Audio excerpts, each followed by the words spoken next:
हम लोग सेक्शन 47 पर बात करने वाले थे। कहता वह व्यक्ति इस संहिता के अर्थ के अंतर्गत अपराध का दुष्प्रेरण करता है जो भारत से बाहर और उससे परे किसी ऐसे कार्य के किए जाने का भारत में दुष्प्रेरण करता है। जो अपराध होगा यदि भारत में किया जाए, और शब्दों से फिर बात को समझ में आने में समस्या होने लगेगी, तो इसे सीधे सीधे समझना है कि कहता है वह व्यक्ति संहिता के अर्थ के अंतर्गत दुष्प्रेरण करता है। जो कर क्या रहा है? कर रहा है भारत से बाहर और उससे परे किसी ऐसे कार्य के किए जाने का भारत में दुष्प्रेरण कर रहा है। इसका मतलब जो दुष्प्रेरक है और जो दुष्प्रेरित है, दोनों व्यक्ति भारत में मौजूद हैं, तभी भारत में दुष्प्रेरण हो सकता है। अदरवाइज भारत में दुष्प्रेरण हो ही नहीं सकता। ठीक है। और ऐसे अपराध का दुष्प्रेरण कर रहा है जो यदि भारत में किया जाए तो अपराध होगा। इसका मतलब यह हुआ कि दुष्प्रेरित कार्य भारत में किया जाए, इसके लिए दुष्प्रेरण हो नहीं रहा है। इसका मतलब यह हुआ कि दुष्प्रेरित कार्य ये भारत के बाहर होना है। अगर ऐसा न हो तो ये शब्द ही नहीं लिखे होंगे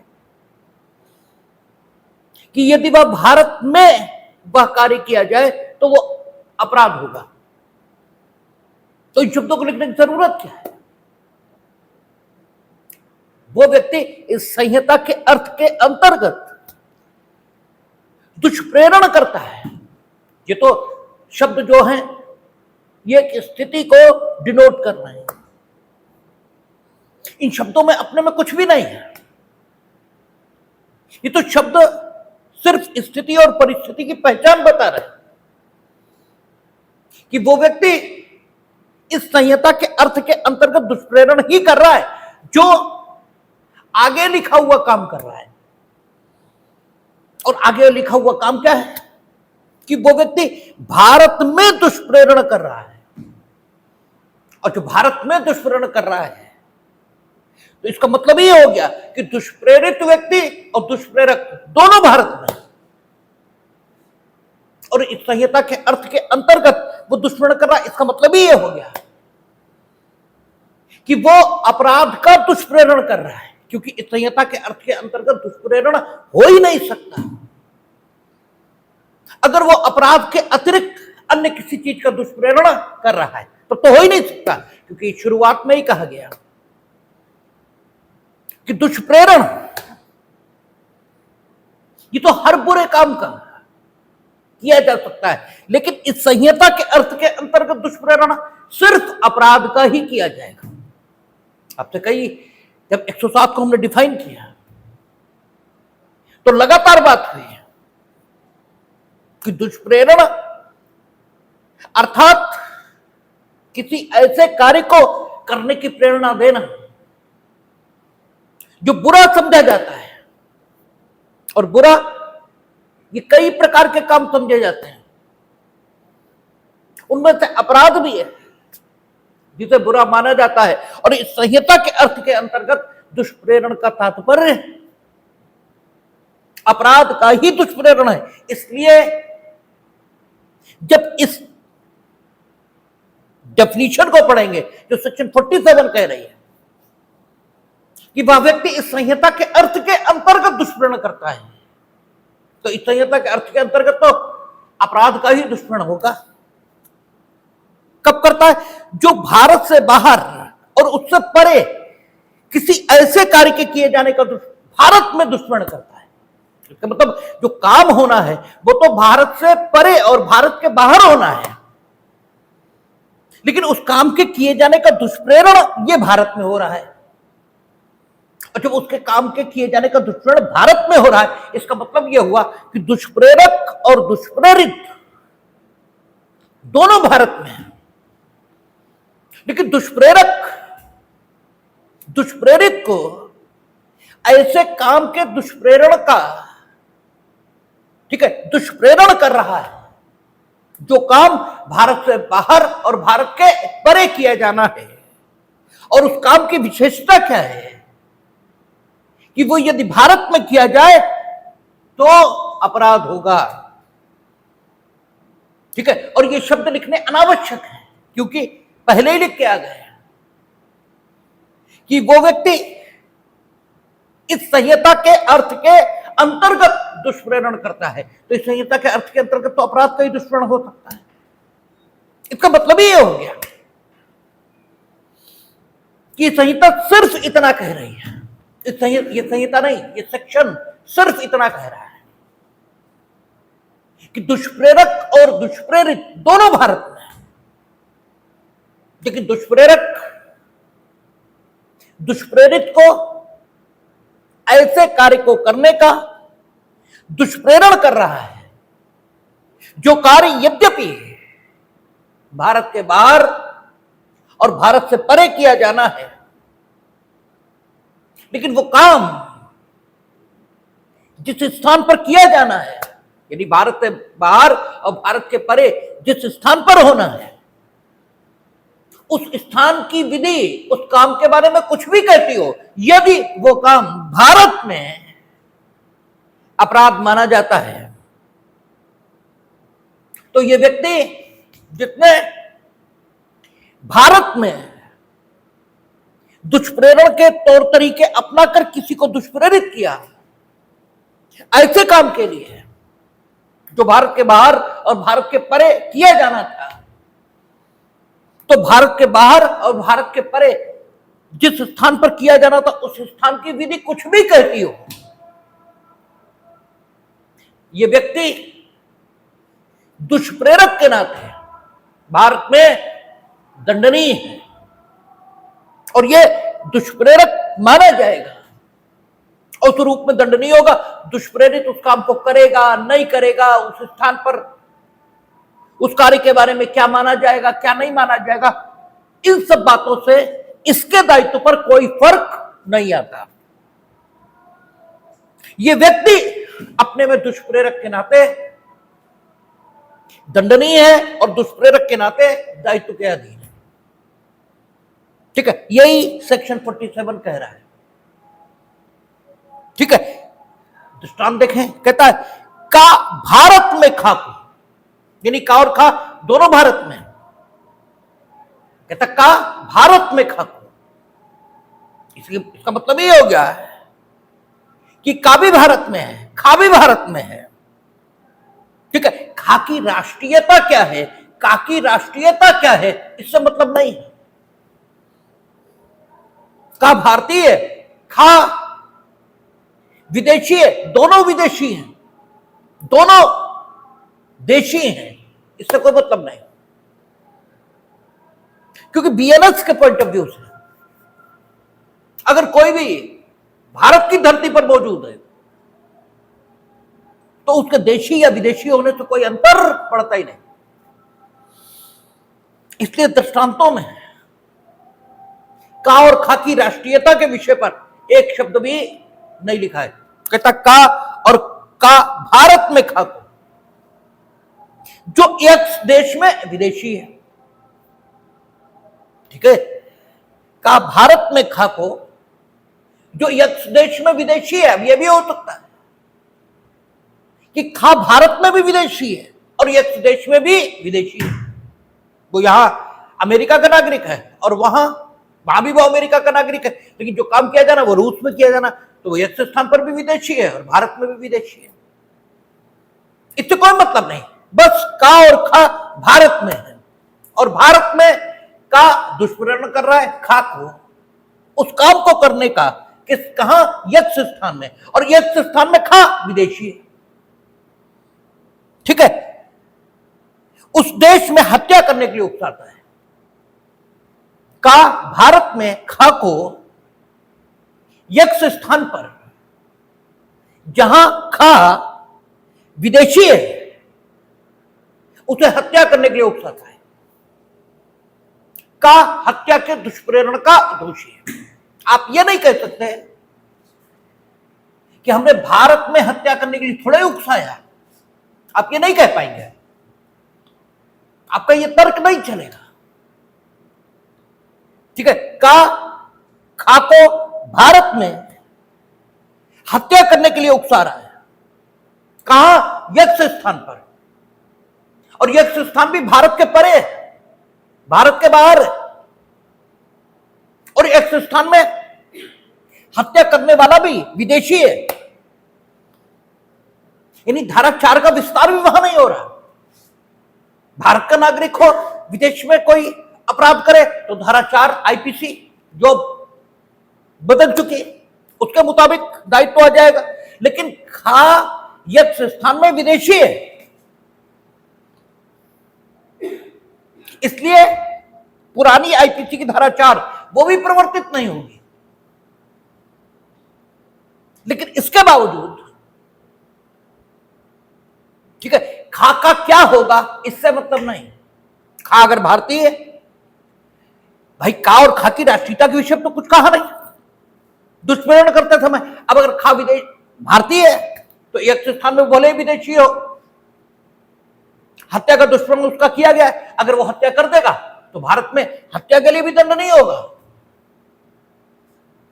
ठीक है, और स्थान में अगर पकड़ गया तो वहां की विधि के मुताबिक भी दंड नहीं होगा। उसने हत्या नहीं की, ने, तो इससे के दायित्व पर कोई अंतर नहीं आता। ये कहने का अधिकारी नहीं है कि उसने का जो दुष्प्रेरण किया था वो एक स्थान पर हत्या करने के लिए किया था, और एक स्थान विदेशी था। इसलिए हमने भारत में दुष्प्रेरण करने के लिए किसी को दुष्प्रेरित नहीं किया, इसलिए हमें दुष्प्रेरक यानी हत्या के दुष्प्रेरण का दोषी नहीं माना जाना चाहिए। ये तर्क नहीं ले सकता। क्यों? सेक्शन 47 सीधे कह रही है कि वह व्यक्ति इस संहिता के अर्थ के अंतर्गत अपराध को दुष्प्रेरण करता है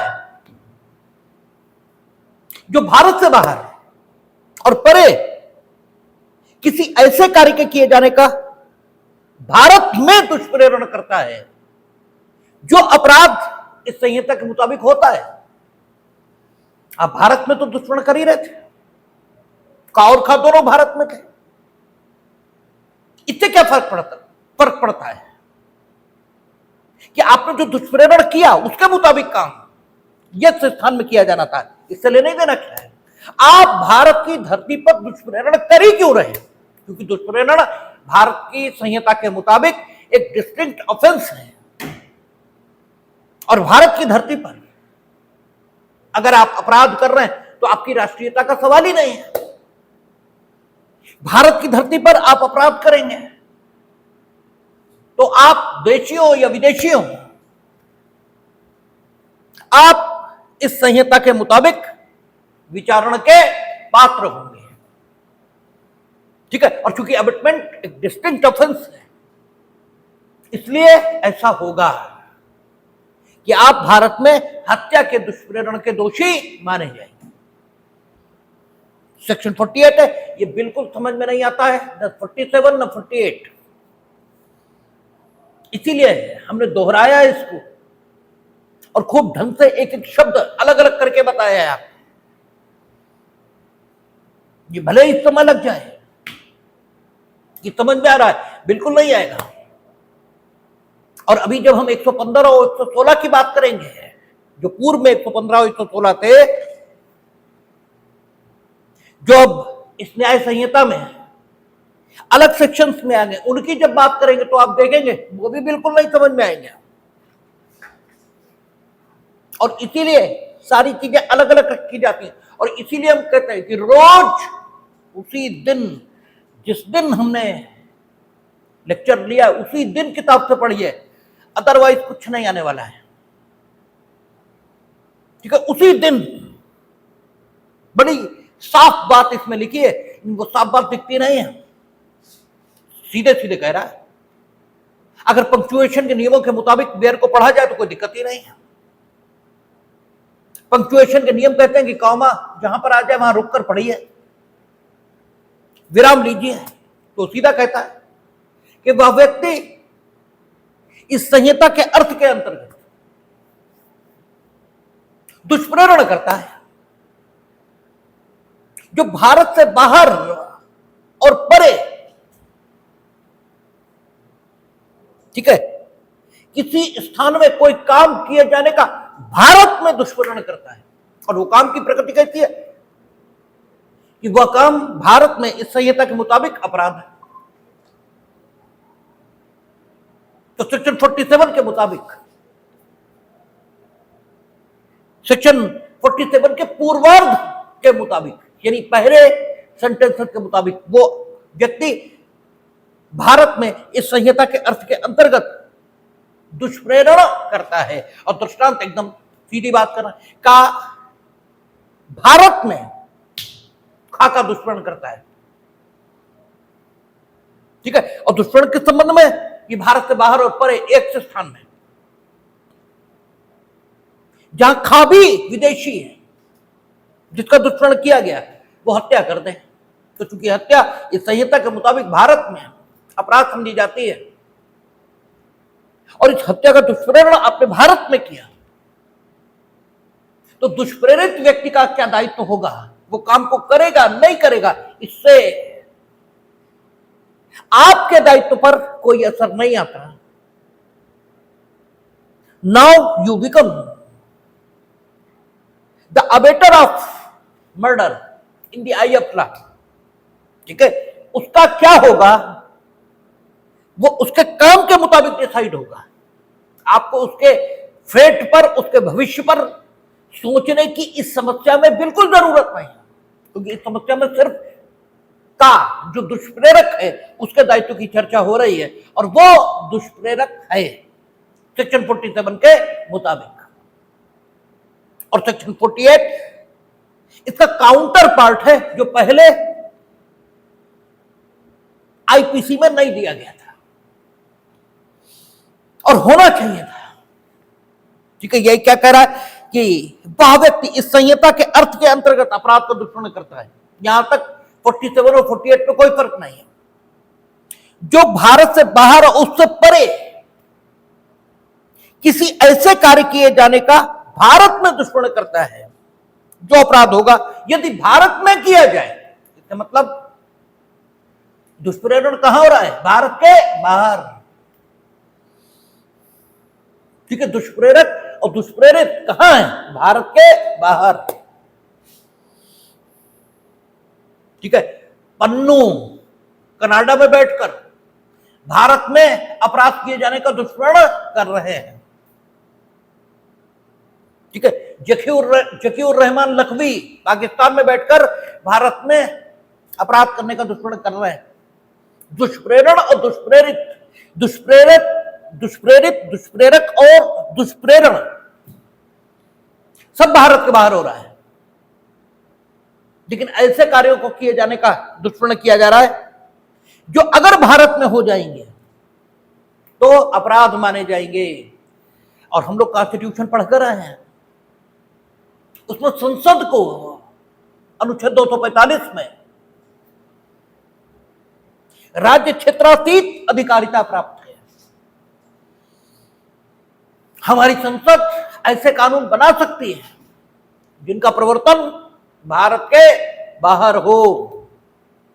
आपको उदाहरण दिए गए थे, उस समय हिंदू लॉ थे, उस समय आपको उदाहरण धारा 4 आईपीसी का भी दिया गया, और अब धारा 48 आईपीसी इसका भी दिया जा सकता है, ठीक है। कहता है वह व्यक्ति इस संहिता के अर्थ के अंतर्गत भारत का, ठीक है, अंतर्गत अपराध का दुष्प्रेरण करता है। इस संहिता के अर्थ के अंतर्गत यानी भारत में अपराध का दुष्प्रेरण करता है, यही माना जाएगा इस संहिता के अर्थ के अंतर्गत ना। जो भारत से बाहर और उससे परे किसी ऐसे कार्य के किए जाने के लिए, किसी ऐसे कार्य के किए जाने का भारत में दुष्प्रेरण करता है, जो अपराध होगा यदि भारत में किया जाए। दुष्प्रेरण भारत से बाहर और भारत से परे हो रहा है, काम भारत में होना है, और अगर वो दुष्प्रेरित काम भारत में कर दिया जाए तो वो अकृत्य नहीं होगा, संविदा भंग नहीं होगा, न्यास भंग नहीं होगा, वो अपराध होगा। तो ये व्यक्ति जो भारत से बाहर बैठकर ऐसा काम कर रहा है ये इस संहिता के अर्थ के अंतर्गत दुष्प्रेरक माना जाएगा। दुष्प्रेरित हमारे यहां वो काम करेगा नहीं करेगा, जो भी होगा उससे हम उस ढंग से निपटेंगे, लेकिन इनसे भी हम निपटेंगे। ठीक है, और ये भी हमारे देश के कानून के मुताबिक अपराधी समझे जाएंगे। अब आप कहेंगे तो तुम कर क्या लोगे, अभी बैठे तो वो पाकिस्तान में है। ठीक है, तो अव्वल तो हम अंतरराष्ट्रीय दबाव बनाएंगे कि इन्हें पकड़ो और हमें दो, और अदरवाइज हम इन पर जब इन्हें पकड़ने के लिए और इन्हें दंड देने के लिए कुछ करेंगे तो हमारा काम जस्टिफाइड होगा, हम इंटरनेशनली जवाब दे पाएंगे कि हमारे देश के कानून के मुताबिक ये अपराधी हैं, ये हमें मिलने चाहिए। और जब आपके कानून के मुताबिक वो अपराधी नहीं है तो फिर आप कर क्या लेंगे। ठीक है, इसलिए ये लिखना जरूरी है। और अगर ये नहीं होगा, वो भारत में मिल जाए तो क्या कर लोगे। ठीक है, वो भारत में मिल जाए और कानून न हो, क्या कर लेंगे आप उनका, क्योंकि अनुच्छेद 21 उन्हें उपलब्ध हो जाएगा। ठीक है, किसी भी व्यक्ति की प्राणोदय स्वतंत्रता कानून विधि द्वारा स्थापित प्रक्रिया के बिना कर ही नहीं पाएंगे, तो हम कर क्या लेंगे उनका। ठीक है, वो यहीं आके टहले तो क्या कर लेंगे हम। इसलिए कानून बनाना जरूरी है। ठीक है, क्योंकि जब कानून की जरूरत होगी तब नहीं बन जाएगा, और अगर बन भी जाएगा तो आपराधिक विधि रिट्रोस्पेक्टिव इफेक्ट से लागू नहीं होगी, यह अनुच्छेद 20 कह रहा है। इसलिए इसे बनाना जरूरी है। कहता है का यक्ष देश में खाको, दृष्टांत से बात स्पष्ट हो गई। यक्ष देश में का खाको राष्ट्रीयताओं का सवाल नहीं है। का और खा किसी भी देश के निवासी हो, कोई राष्ट्रीयता हो उनकी, यक्ष देश में बैठे हैं जो भारत नहीं है, लेकिन इसके बाद भी भारत में अपराध किए जाने का दुष्प्रण करना, तो हम का को दुष्प्रेरक मानेंगे इस संहिता के अर्थ के अंतर्गत। कह रहा है का यक्ष देश में खाको भारत में हत्या करने के लिए उकसाता है। का यक्ष देश में खाको कामा ले लिया उसने, और फिर कहा भारत में हत्या करने के लिए उकसाता है। हत्या हमारे यहां अपराध है न, का भारत का नागरिक है, ऐसी कोई हो भी सकता है, हो भी सकता है हो, लेकिन ऐसी कोई पूर्ववर्ती शर्त जहां प्रिस्क्राइब करके सेक्शन की रीच को कम नहीं किया गया है। क्योंकि अगर भारतीय लिख देंगे तो फिर सेक्शन की रीच कम हो जाएगी, फिर तो विदेश में अगर भारतीय दुष्कर्म करे तभी भारत में अपराध किए जाने का तभी सेक्शन लागू हो पाएगा। का और खा लिखकर और राष्ट्रीयताओं का जिक्र किए बिना ये लिखकर सेक्शन की रीच को बढ़ा दिया गया। अब का और खा इनकी नागरिकता कुछ भी हो, ये पूरी दुनिया में कहीं हो, यक्ष देश उसने कहा, और यक्ष देश जानबूझकर कहा है। ठीक है, सारा कुछ आ गया इसमें। ठीक है, यक्ष देश में अगर किसी विशेष देश का जिक्र होता है तब भी दिक्कत होती है। ठीक है, ओपन सी में आप होंगे तो ओपन सी में आप होंगे तो किसी वायुयान जलयान इसी में। ठीक है, ओपन सी में तैर तो रहे नहीं होंगे आप, और अगर तैर रहे होंगे ओपन सी में है, ठीक है, तो जिसे दुष्प्रेरित कर रहे होंगे वो भी तुम्हारे साथ साथ तो तैर नहीं रहा होगा। ठीक है, हो सकता तैर भी रहे हो, लेकिन ये बड़ी हाइपरबोलिक सिचुएशन है। जहां ओपन सी है वहां तो तुम जा ही नहीं पाओगे बिना शिप और बिना वायुयान के। ठीक है, तो यक्ष देश इससे काम चलेगा। कहता है का भारत में खाको, नहीं सॉरी, का यक्ष देश में खाको भारत में हत्या करने के लिए उकसाता है। का हत्या के दुष्प्रेरणा का दोषी है, हत्या के दुष्प्रेरणा का दोषी है, मीनिंग देयर इस संहिता के मुताबिक वो हत्या के दुष्प्रेरणा का दोषी है। जबकि का और खा इनकी राष्ट्रीयता क्या है, इस संबंध में कोई शर्त ये नहीं लिखी है। स्थान के संबंध में कोई शर्त ये बिल्कुल नहीं। ठीक है, न तो स्थान के संबंध में शर्त है, न नागरिकता के संबंध में शर्त है। जो शर्त है वो दुष्प्रेरित काम के संबंध में है कि वो दुष्प्रेरित काम भारत की धरती पर अपराध होना चाहिए। और यदि ये शर्तें पूरी हुई तो आप यानी जो दुष्प्रेरण कर रहा था वो दुष्प्रेरक के दायित्व के अधीन आएगा। ये बड़ा चेंज है। ठीक है, चेंजेस क्या हुए हैं ये आपकी समझ में ना आता हो ये दूसरी बात है, लेकिन चेंजेस हुए और वो चेंजेस, ठीक है, बड़े परिवर्तनों के द्योतक हैं, बड़े परिवर्तन आए हैं। ठीक है, कहता है कि का हत्या के दुष्प्रेरणा का दोषी, और ये सेक्शन नहीं था पहले, अब ये नया आया है। पहले 47 108 ए के रूप में शामिल था,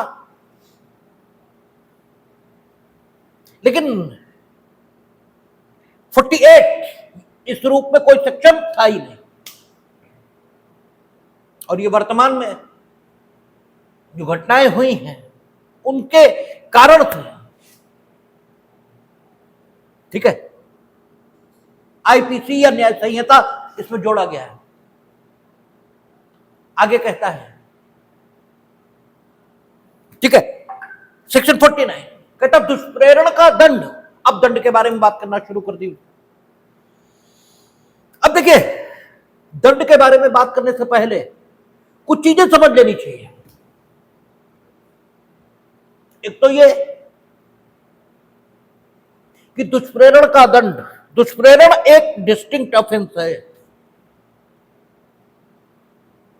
ठीक है, लेकिन अपराध के हो जाने की दशा में, अपराध के हो जाने की दशा, और अपराध आप जानते कई प्रकार के हैं। अपराध जो कि आजीवन कारावास से मृत्युदंड से दंड नहीं,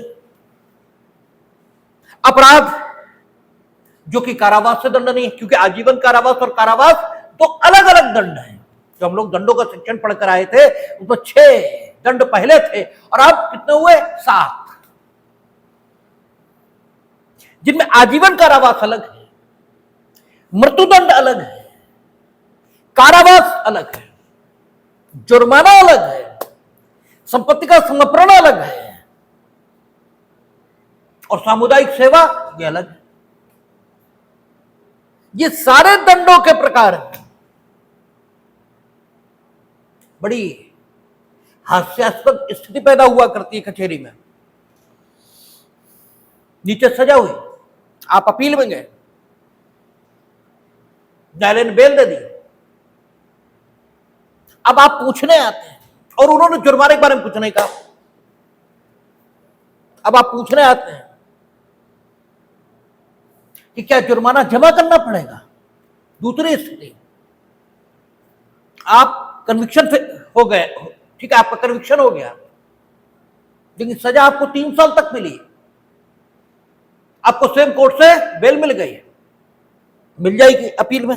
अपील करने के लिए पहले सेक्शन 379 सीआरपीसी था, अब बीएनएसएस में सेक्शन बदल गया है। आपको सुप्रीम कोर्ट से बेल मिल गई।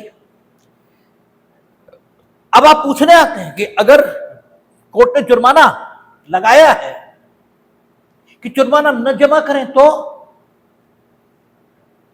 ठीक है, तो हम क्या करते तो तुम जेल जाओगे। ये बात ही समझना उनके लिए मुश्किल है कि कारावास अलग दंड है और जुर्माना अलग दंड है। आपको जो बेल मिली वो कारावास में मिली है। जुर्माने के संबंध में कोर्ट ने कुछ नहीं कहा है और कोर्ट के ऑर्डर को स्टे करना ये सुपीरियर कोर्ट का काम है। ये कोर्ट अब दंडादेश के संबंध में कुछ नहीं कर सकता। तो अगर इस कोर्ट ने आपको अपील फाइल करने तक के लिए बेल दे दी या उच्च न्यायालय ने यानी सुपीरियर कोर्ट ने आपको बेल दी किंतु जुर्माने के संबंध में कुछ नहीं कहा, ये तो स्टे करे, तो आपको जुर्माना जमा करना है क्योंकि वो पृथक दंडादेश है। तो अपराध सजा के पॉइंट ऑफ व्यू से देखें तो मृत्युदंड से दंड नहीं है, क्योंकि अपराधों को कई दृष्टिकोणों से देख सकते हैं। ठीक है, पुलिस द्वारा विवेचना करने के दृष्टिकोण से देखें तो संज्ञेय और असंज्ञेय, जमानत के दृष्टिकोण से देखें तो जमानती और अजमानती। ठीक है, दंड के पॉइंट ऑफ व्यू से देखें तो मृत्युदंड से दंड नहीं, आजीवन कारावास से दंड नहीं है, कारावास से दंड नहीं है, जुर्माने से दंड नहीं है। इतने प्रकार के अपराध दिखाई देते हैं। अब आपने दुष्प्रेरण किया अपराध का, और दुष्प्रेरण पृथक अपराध है।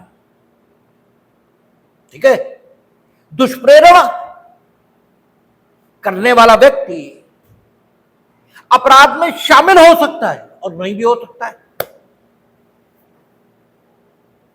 शामिल होने में वो दो प्रकार की भूमिकाओं का निर्वाह कर सकता है। एक, अपराध के स्थल पर मौजूद रहे लेकिन कुछ न करे।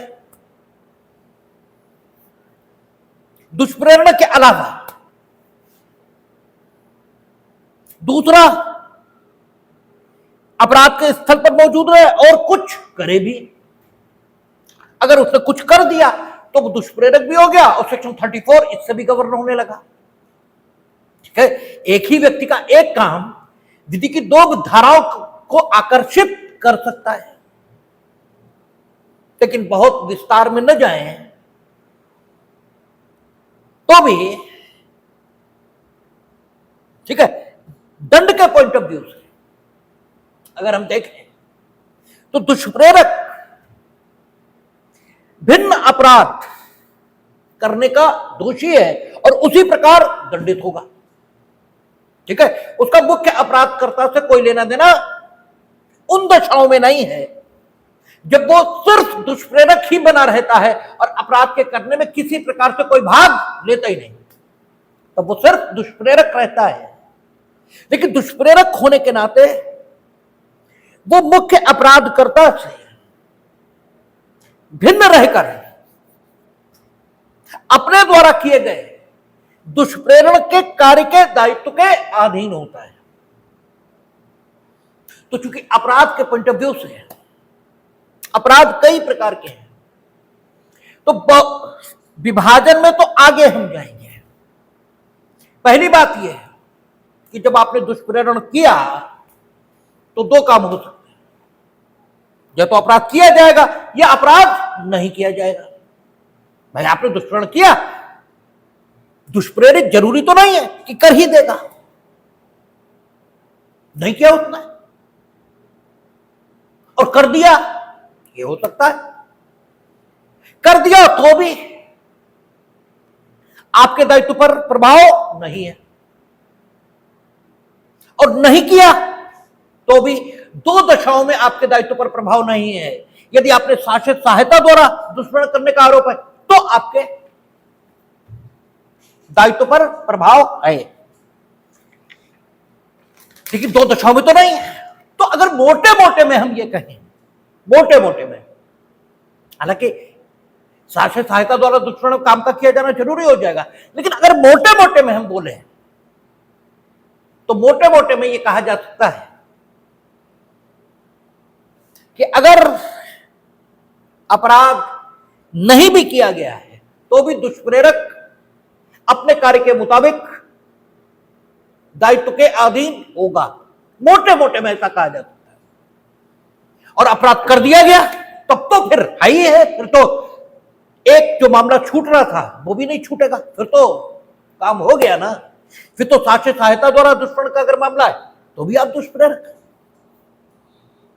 और आपका दायित्व तो मुख्य अपराधकर्ता से भिन्न है। अपराध कर दिया गया, और चूंकि कर दिया गया तो वो आजीवन कारावास से दंडनीय है, मृत्युदंड से दंडनीय है, कारावास से दंडनीय है।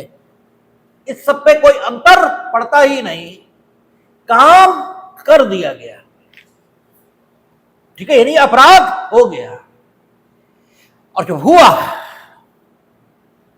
तो चूंकि दुष्प्रेरण के परिणाम स्वरूप हुआ ना, न तुम दुष्प्रेरण करते न काम होता, और चलो होता भी तो तुम तो सुरक्षित रहते, लेकिन तुमने दुष्प्रेरण किया। इसलिए संहिता यह कहती है कि अगर काम हो गया तो वो मृत्युदंड से दंड नहीं था, जीवन कारावास से दंड नहीं था, कारावास से दंड नहीं था, जुर्माने से दंड नहीं था, क्या था हमें मतलब ही नहीं, आप उसी दंड से दंड नहीं है जिस दंड से मुख्य अपराधकर्ता दंडित होगा, उसी दंड से तुम भी दंडित होगे। एक शर्त और लगाई, और वो शर्त ये लगाई कि यदि आपके दुष्प्रेरण के लिए इस संहिता में अन्य कोई अभिव्यक्त उपबंध मौजूद है तो उस उपबंध के मुताबिक आप अपने दुष्प्रेरण के लिए दंडनीय होंगे। और ऐसी शर्त क्यों लगाई? क्योंकि कुछ अपराधों को विधायिका कम गंभीर या अधिक गंभीर मानती है, और उन अपराधों को करने की दशा में दुष्प्रेरक के दायित्व को वो स्वयं निश्चित करना चाहती है। जैसे अनुच्छेद 19 में है कि 6 स्वतंत्रताएं ज्यादा महत्व की मानी, तो उनका वर्णन अलग से है। अदरवाइज एक जनरल प्रोविजन आर्टिकल 21 है, सारी स्वतंत्रताएं अनुच्छेद 19 की 6 स्वतंत्रताओं सहित उसमें शामिल, लेकिन 6 मोस्ट इंपॉर्टेंट। इसलिए तो अगर आपने दुष्प्रेरण किया और काम हो भी गया तो सामान्य नियम यह है कि आपका दायित्व मुख्य अपराधकर्ता के दायित्व के समान होगा। एक्सेप्शनली अगर आपके दायित्व को स्वयं विधायिका ने कहीं वर्णित कर दिया होगा, जैसे भारत सरकार के विरुद्ध युद्ध करने का दुष्प्रेरण, हम लोग देखेंगे उस दुष्प्रेरण के लिए अलग से विधायिका ने सेक्शन स्वयं बनाया है, ठीक है। नौसैनिक, सैनिक, वायु सैनिक, उन्हें विद्रोह करने के लिए दुष्प्रेरित करना, उनके लिए अलग से सेक्शन विधायिका ने बनाया। तो विधायिका अगर किसी स्थिति में दुष्प्रेरक के दायित्व को स्वयं तय करना चाहती है तब बात अलग है। अदरवाइज सामान्य नियम पहले धारा 109 में उल्लिखित था और अब सेक्शन 49 इसमें उल्लिखित हो रहा है। और सेक्शन 49 का महत्व एक अन्य कारण से भी है कि यहां से वास्तव में अब न्याय संहिता की शुरुआत हो रही है। पहली बार अपराध का वर्णन हो रहा है। सेक्शन 49 अपराध को वर्णित कर रहा है। पहला अपराध आईपीसी का कौन सा है? सेक्शन 49। अगर आपसे पूछा जाता है कि अपराधों का वर्णन ये कहां से है, तो आईपीसी में अपराधों का वर्णन 109 से था। या आईपीसी में पहला अपराध कौन सा है, तो 109। और न्याय संहिता में पहला अपराध 49। क्यों? क्योंकि अपराध की परिभाषा इसके मुताबिक सेक्शन 49 ये पहला अपराध बनेगा। अपराध की परिभाषा कहती है विधि द्वारा प्रतिषिद्ध और दंडनीय है। तो दंड का वर्णन पहली बार 49 में आ रहा है। इसलिए यह सेक्शन इंपॉर्टेंट हो रहा है। कहता है जो कोई किसी अपराध का दुष्प्रेरण करता है, यदि दुष्प्रेरित कार्य दुष्प्रेरण के परिणाम स्वरूप किया जाता है, यदि न किया जाए उसकी बात नहीं कर रहा, और अपराध में कोई कैटेगराइजेशन नहीं कर रहा। ये नहीं कह रहा मृत्यु से दंडनीय, आजीवन कारावास से दंडनीय, कारावास से दंडनीय, जुर्माने से दंडनीय, कोई कैटेगराइजेशन नहीं। सिंपल बात कही उसने, जो कोई किसी अपराध का, किसी मीनिंग दैट बाय किसी, तो कोई कैटेगराइजेशन नहीं किया है। जो कोई किसी अपराध का दुष्प्रेरण करता है, ठीक है। और फिर अगली शर्त, यदि दुष्प्रेरित कार्य दुष्प्रेरण के परिणाम स्वरूप किया जाता है। दुष्प्रेरण के परिणाम स्वरूप, वो अपनी स्वतंत्र इच्छा से नहीं, एक्सीडेंटली नहीं, दुष्प्रेरित कार्य दुष्प्रेरण के परिणाम स्वरूप किया जाता है। और इसके साथ साथ क्या है, ऐसे दुष्प्रेरण के दंड के लिए इस संहिता में कोई अभिव्यक्त उपबंध भी नहीं किया गया है। तो वह कौन? जो सर्वनाम है, जो संज्ञा की जगह प्रयोग हुआ है, ठीक है। क्या है ये? Pronoun which is use in place of noun. Noun कौन है? दुष्प्रेरक, अबेटर। तो वह यानी दुष्प्रेरक उस दंड से दंडित किया जाएगा जो उस अपराध के लिए उपबंधित है। किस अपराध के लिए? जो दुष्प्रेरण के परिणाम स्वरूप किया गया है। लेकिन ये कब? जबकि उस कार्य के लिए कोई अभिव्यक्त दंड का उपबंध नहीं है, तब, अदरवाइज नहीं। ठीक है। स्पष्टीकरण कहता कोई कार्य या अपराध दुष्प्रेरण के परिणाम स्वरूप किया गया तब कहा जाता है जब वह उस उकसाहट के परिणाम स्वरूप या उस षड्यंत्र के अनुसरण में या उस सहायता से किया जाता है जिससे दुष्प्रेरण गठित होता है।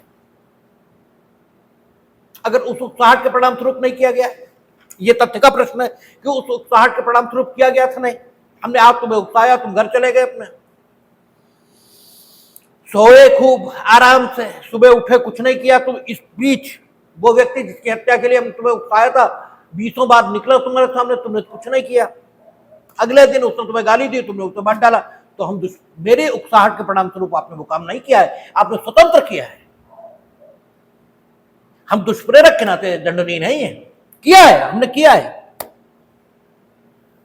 ठीक है। लेकिन हुआ कहां भाई? दुष्प्रेरण होना चाहिए था ना उकसाहट के मामले में, ठीक है ना। उकसाहट के परिणाम स्वरूप करो तो उकसाहट ऐसी तो हो, ठीक है ना। तो कहता है अब हम छूटे नहीं, यही हम कह रहे हैं, यही कह रहे हैं। देखिए, उकसाहट के परिणाम स्वरूप नहीं हुआ काम, ठीक है। हमने हत्या का दुष्प्रेरण किया, लेकिन हत्या उकसाहट के परिणाम स्वरूप नहीं हुई है। यही सिचुएशन है ना। अगर होती हत्या उकसाहट के परिणाम स्वरूप, तो मेरा दायित्व क्या होता? जो तुम्हारा होता। तुम्हें अगर फांसी मिलती, हमें भी मिलती। लेकिन उकसाहट के परिणाम स्वरूप नहीं हुआ, ठीक। इस बात को ध्यान रखें, उकसाहट के परिणाम स्वरूप नहीं हुआ। तो क्या हम निर्दोष हो गए? हमने नहीं किया, दुष्प्रेरण, क्योंकि हम बता क्या रहे हैं आपको लगातार कि उकसाहट के माध्यम से दुष्प्रेरण अगर आपने किया तो दुष्प्रेरण आपने किया है, भले ही काम किया जाए या न किया जाए, इसमें तो दुष्प्रेरण तो हमने किया ही है। बस ये ठीक है कि उस दुष्प्रेरण के परिणाम स्वरूप दुष्प्रेरित कृत्य नहीं किया गया, ठीक है ना। तो हम छूट नहीं सकते। इसी सिचुएशन के लिए पिछली आईपीसी में 115 थी, क्या कहता था, जब आपने ऐसे कार्य का दुष्प्रेरण किया है जो मृत्यु या जीवन कारावास से दंडनीय है और काम नहीं किया गया है, काम नहीं किया गया है, तो कितना दंड आपको मिलेगा, इसका वर्णन वहां होता था, ठीक है। अब चूंकि हमने उकसाया आपको, तो दुष्प्रेरण तो हमने कर दिया, ठीक है, क्योंकि उकसाने के मामले में और षड्यंत्र के मामले में काम का किया जाना जरूरी नहीं है, ठीक है ना। दुष्प्रेरण तब भी गठित होगा काम हो या न हो, लेकिन दायित्व पर फर्क आएगा, काम होने और काम के न होने के, ठीक है, आधार पर। काम हो जाता है उकसाहट के परिणाम स्वरूप तो हमारा दायित्व 49 में वर्णित दायित्व होता, उसे समझो मत अपने आप, अगर अपने आप समझा कतई नहीं आएगा, बिल्कुल नहीं आएगा, ठीक है, क्योंकि हम भी नीचे भी बैठे हुए थे और हमारे ध्यान में फट से ये बात आई कि बिल्कुल नहीं आएगा। हम उसी को डिफरेंशिएट करने की कोशिश कर रहे थे कि 115 और 109 में आखिर फर्क कहां पर हो रहा है, ठीक है। 115 और 109 में दायित्व के विस्तार पर फर्क है, क्योंकि उकसाने के मामले में और षड्यंत्र द्वारा दुष्प्रेरण के मामले में दुष्प्रेरण होगा भले ही काम ना हो, साक्ष्य सहायता के मामले में जरूर ऐसा होगा कि काम का होना जरूरी है। तो अगर उकसाया गया तो दुष्प्रेरण तो हो गया, अब उस काम के परिणाम स्वरूप, उस उकसाहट के परिणाम स्वरूप भले ही काम नहीं किया गया, ठीक है, लेकिन उस उकसाहट के परिणाम स्वरूप काम नहीं किया गया, इसमें भी दो स्थितियां हो सकती हैं। काम किया गया लेकिन उकसाहट के परिणाम स्वरूप नहीं किया गया, और काम किया ही नहीं गया यद्यपि उकसाया गया, ये भी दो स्थितियां हो सकती हैं। हमने आपको उकसाया, आपने हत्या भी की लेकिन उकसाहट के परिणाम स्वरूप नहीं की। हमने आपको उकसाया, आप उकसे भी, लेकिन कोई साधु महात्मा मिल गए, उन्होंने समझाया, बात खत्म हो गई, तुमने हत्या की ही नहीं। हमने उकसाया, तुम उकसे ही नहीं, लेकिन हमने तो उकसाया, हम तो षड्यंत्र में शामिल हुए और षड्यंत्र के अनुसरण में कोई ना कोई अवैध लोक या कार्य घटित हुआ, यद्यपि षड्यंत्र का अंतिम उद्देश्य अर्थात वो अपराध नहीं हुआ, लेकिन कुछ तो हुआ, दुष्प्रेरण तो घटित हुआ। लेकिन इन दोनों दशाओं में दुष्प्रेरण हुआ है, नो डाउट हुआ है, लेकिन इसके बाद भी दुष्प्रेरक का दायित्व तो उतना विस्तृत नहीं होना चाहिए जितना उस दशा में होना चाहिए जिस दशा में काम भी हुआ और दुष्प्रेरण के परिणाम स्वरूप हुआ। तब दुष्प्रेरक का जो दायित्व होना चाहिए वो दायित्व उस दशा में दुष्प्रेरक का नहीं होना चाहिए। जब दुष्प्रेरण तो किया दुष्प्रेरक ने, लेकिन काम नहीं हुआ, ठीक है ना। इन दोनों दायित्वों में अंतर होना चाहिए, न्याय की मांग यही है, ठीक है ना। आखिर कोई तो अंतर करेंगे आप, अंधे नगरी चौपट राजा की तरह तो न्याय नहीं हो सकता। एक दुष्प्रेरक है, उसका दुष्प्रेरण के परिणाम स्वरूप काम हुआ ही नहीं। ठीक है, चाहे दुष्प्रेरित व्यक्ति दुष्प्रेरित नहीं हुआ इसलिए नहीं हुआ, ठीक है, और चाहे दुष्प्रेरित व्यक्ति दुष्प्रेरित हुआ लेकिन उसने दुष्प्रेरण के असर से मुक्त होकर स्वतंत्र रूप से काम किया, जो भी दशा है, लेकिन दुष्प्रेरक के दुष्प्रेरण के परिणाम स्वरूप काम हुआ है, ये तो नहीं कहा जा सकता। और एक दुष्प्रेरक वो है जिसने दुष्प्रेरण भी किया और दुष्प्रेरित कृत्य भी हुआ। आखिर इन दोनों के बीच कोई अंतर करेंगे आप ना, और इन दोनों के बीच अंतर करने के लिए ही 109, 49 और इसके बाद की धाराएं बनी है। देखिए 109, 110, 111, 112, 113 पुरानी आईपीसी बोलना है, ठीक है, और इसमें हो जाएंगे 110, 109, 110, 111, 112, 113, 113 यानी 5, इधर हो जाएंगे 49, 50, 51, 52 और 53।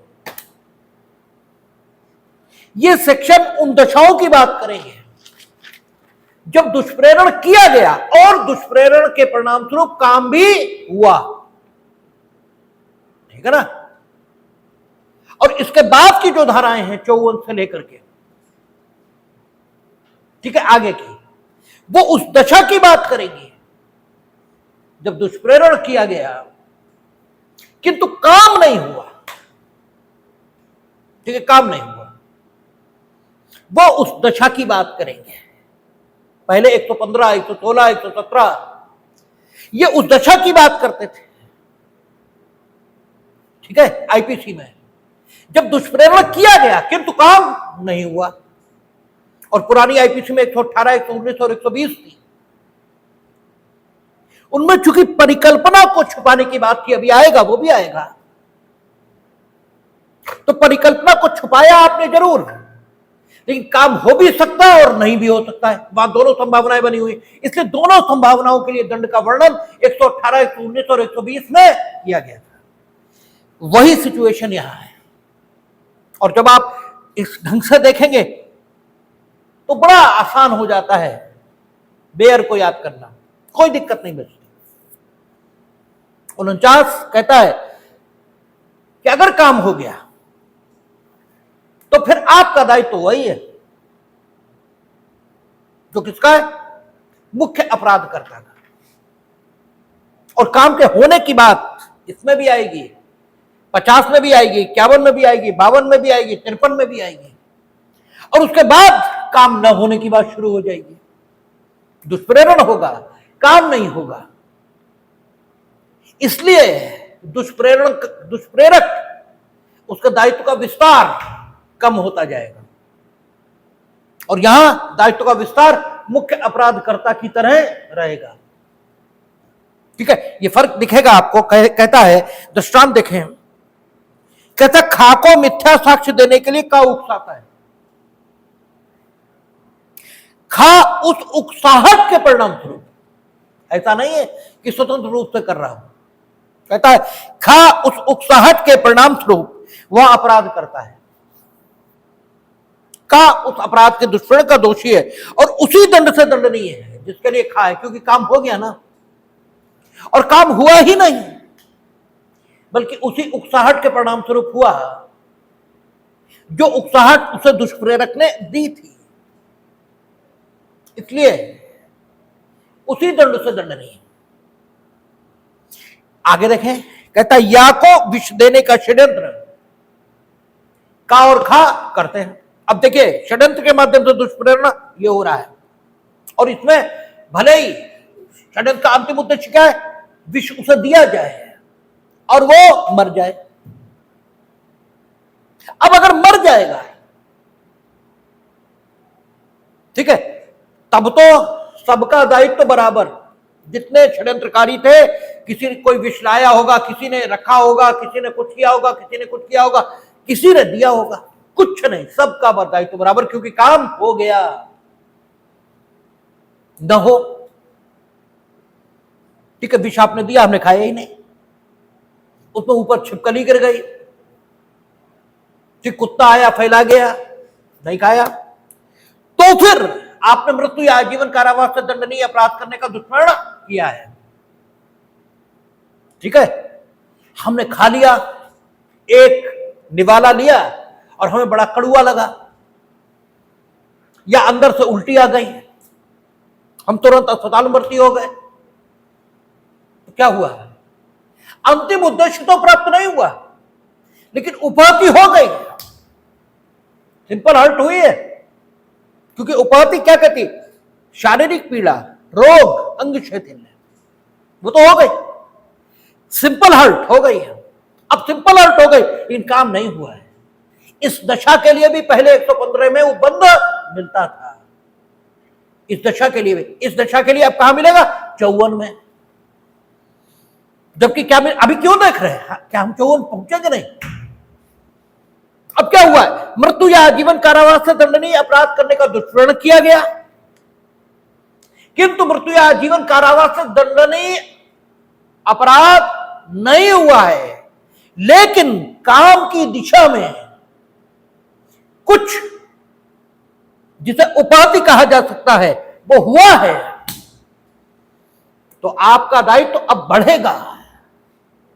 यद्यपि वो नहीं होगा जो काम के पूर्ण हो जाने की दशा में होता है, यानी हत्या के दुष्प्रेरण के लिए आप दंडित नहीं होंगे, लेकिन उस दुष्प्रेरक के दायित्व से ज्यादा दायित्व से आप दंडित होंगे। जो दुष्प्रेरण करता और सिंपल हर्ट भी ना होती, कुछ भी ना होता, ठीक है, फिर उसका जो दायित्व होता उससे अधिक दायित्व आपका होगा। पिछली आईपीसी में शायद 14 वर्ष लिखा था कि 14 वर्ष आपका दायित्व होगा, 14 वर्ष की सजा आपको मिलेगी। अब इसमें देख लेंगे कितने वर्ष की सजा मिलेगी, ठीक है ना? देख ले। अच्छा 53 क्या कहता है? 53 क्यों? 54 नहीं, 55 देखना पड़ेगा। 55 मृत्यु या आजीवन कारावास से दंडनीय अपराध का दुष्कर्म, ठीक है। लास्ट में देखें, और यदि ऐसा कोई कार्य कर दिया जाए जिसके लिए दुष्प्रेरक उस दुष्प्रेरण के परिणाम स्वरूप दायित्व के अधीन हो और जिससे किसी व्यक्ति को उपाधि कारित हो, ठीक है, अभी समझने की कोशिश मत करिए, बस केवल इतना ही पढ़ लीजिए। और यदि किसी व्यक्ति को उपाधि कारित हो तो दुष्प्रेरक दोनों में से किसी बात के कारावास से जिसकी अवधि 14 वर्ष की हो सकेगी दंडनीय होगा, यानी फिर आपका दायित्व तो बढ़ जाएगा, ठीक है ना? तो आप देखें कानून कितना रीजनेबल होकर चल रहा है, और हर सेक्शन में फर्क आपको दिखाई देगा, जबकि आपको सेक्शनों में फर्क ही नहीं दिखाई देता, सब एक ही जैसा लगता है और कहीं एक जैसा नहीं, एक सेक्शन दूसरे जैसा नहीं, वो भिन्न सिचुएशन को डिनोट कर रहा है। कहता है या को विष देने का षड्यंत्र का और खा रचते हैं, का उस षड्यंत्र के अनुसरण में विष उपाप्त करता है, ठीक है ना, और खा को इसलिए परिदत्त करता है कि वह उसे या को दे, यानी फाइनली विष किसे देना? या को, ठीक है। और या को मालूम भी नहीं है कि किसने विष पर उपाप्त किया, उसे तो दिया है एक व्यक्ति ने, ठीक है। खा उस षड्यंत्र के अनुसरण में वह विष का की अनुपस्थिति में या को देता है। जिस समय दिया उस समय दूसरा षड्यंत्रकारी उपस्थित भी नहीं है, और उसके द्वारा या की मृत्यु कारित कर देता है। अब मृत्यु हो गई, काम हो गया, षड्यंत्र द्वारा दुष्कर्म जिसका किया जा रहा था, यहां खा हत्या का दोषी है, ठीक है, क्योंकि उसने विष दिया, एक्चुअल डूअर है वो, ठीक है ना। का षड्यंत्र द्वारा उस अपराध के दुष्कर्म का दोषी है और वह हत्या के लिए दंड से दंडनीय है, क्योंकि मूल षड्यंत्र किसके बीच हुआ था? का और खा के बीच, ठीक है ना। और यह तय हुआ था कि खा विष लेगा और या को परिदत्त करेगा, ठीक है, यानी षड्यंत्रकारी और षड्यंत्र के अनुसरण में जब विष प्राप्त किया गया बस उसी क्षण दुष्प्रेरण पूर्ण हो गया, का और का दुष्प्रेरक के दायित्व के अधीन आ गए। अब उन्होंने या को दिया, या ने वो काम किया, तो एक्चुअल डूअर या हुआ, वो हत्या का दोषी है, और यही दृष्टांत आपको रखा मिलेगा, ठीक है। तो आप देखें ये सेक्शन काम के होने की दशा में दुष्प्रेरक के दायित्व का वर्णन कर रहा है। और आप देखेंगे 50 दुष्प्रेरक का दंड। ठीक है, यदि दुष्प्रेरित व्यक्ति दुष्प्रेरक के आशय से भिन्न आशय से कार्य करता है, ठीक है। 51 देखें, और मत पढ़े, और उससे भिन्न कार्य किया गया है। ठीक है, भिन्न कार्य किया गया है। ठीक है, आप 52 देखें, दुष्प्रेरक कब दुष्प्रेरित कार्य के लिए और किए गए कार्य के लिए, यानी इन सब में काम हो रहे हैं। ठीक है ना। 53 देखें, कहता है दुष्प्रेरित कार्य से